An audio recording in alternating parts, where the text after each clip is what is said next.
Page 49, Inversion Etude. On page 48, they're talking about the chord inversions, different chords. And the idea behind this is that when you're reading music, playing music, you'll start recognizing these patterns, these note patterns in the written music, and you'll associate the pattern with what it is, like the chord or the broken chord. So you're not necessarily having to read note, note, note, note. Now you're going like groups of notes together. It's like when we read, just reading, we don't think about individual letters so much. We're thinking about words, or maybe groups of words or phrases. We take things in bigger chunks. Because if we had to read just concentrating on one letter at a time, it would be rather tedious. Same thing in music. We don't always look at note, note, note. We're looking at patterns and groups of notes. Chords, broken chords, block chords, whatever, these are different groups. That's what this is all about. They're using the C chord. Nice to know. Using also at the bottom of the page 48 the A minor chord.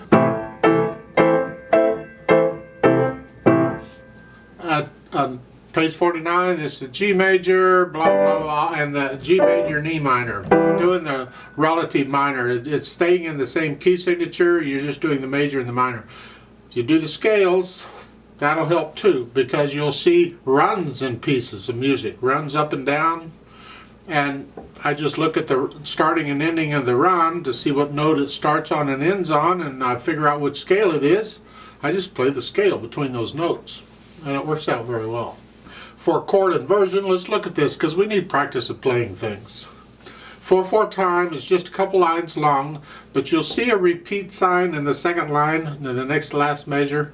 So since there's no reverse repeat sign, then you'd go back to the beginning and you play it again.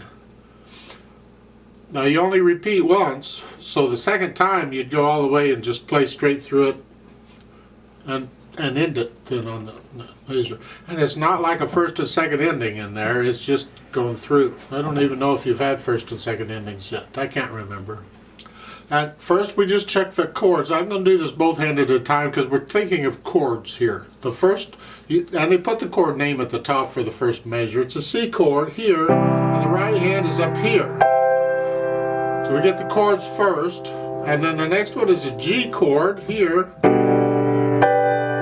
The next measure, they want you to put them in. Well, spoiler alert, I'm about to give you the answers. Is an A minor chord here, then a G chord. Next line is an F chord, and now we get the inversions to the F chord in the right hand, and then the G chord and its inversions, and the last measure is C chord again. So we got the chords. Now we're not so concerned about all these notes. We're just doing this like a chord. So the first, you just break the chord up, 1 and 2 and 1 and 2 and.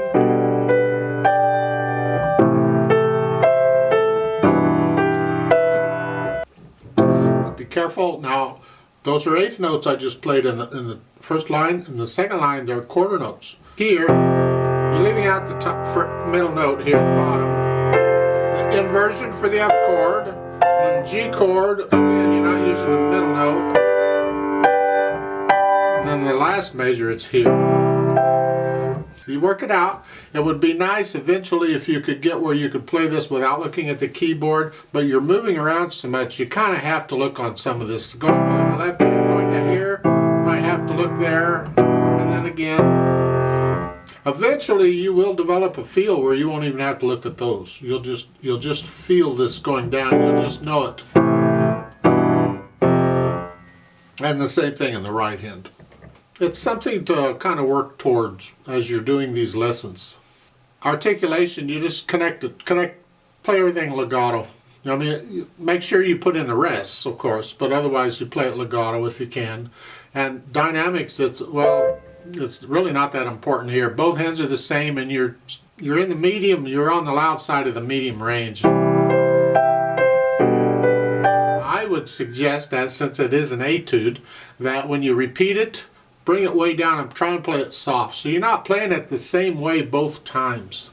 So just play it soft. So that MF, you could put it in MF-P, and that would second time. So you get a little experience at different dynamic levels. And then at the last measure, then you come down. I even put in a little retard there or whatever. Speed-wise, it has to be accurate and controlled. This is not a fast thing. You just you're thinking about getting the notes down at the same time. You just lower the whole hand down gently and put them all down at the same time. Listen carefully. And the right hand, again, these down at the same time. I'm just rotating. I'm transferring weight from one side of the hand to the other. Again, I'm just rotating here. That's all it is. And listen carefully. Try and get them down at the same time. And the second line, try and get these down at the same time again, and lowering the whole hand down. So it's, and speed-wise, I think Andante is about where I'm going here, but it's more important to play this accurately. So if you have to go slow so you can focus on this and then this, try and get this down. And then here, here. That's more important. If that's your Andante, go for it. Don't play it fast though. Then they added pedal. You don't need pedal with this because you can hear it more clearly without pedal, but it gives us an excuse to practice the pedal. So let's try it. It's going to be a legato pedal, and the pedal is going to lag behind the hands. So it's going to be syncopated or lag pedaling or legato pedal. Different names for the same thing. So at the beginning, push the notes down and then the pedal. And the chords, I changed I'm going to play the chords first and then change the pedal. So it overlaps.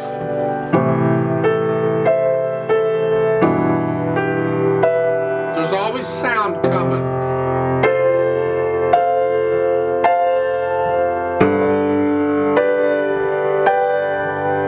Same thing when I repeat. I'm going to play the chord first and then change the pedal. So forth. Like so.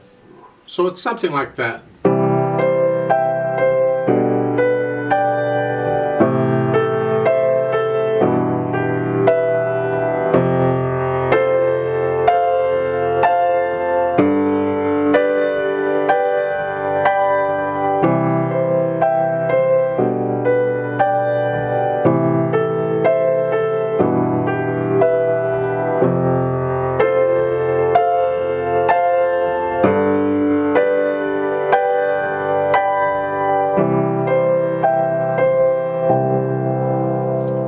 At the end, the pedal and the hands all come up at the same time.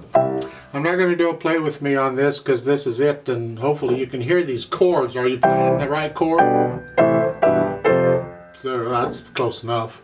So have fun with this one. This is a good etude to practice.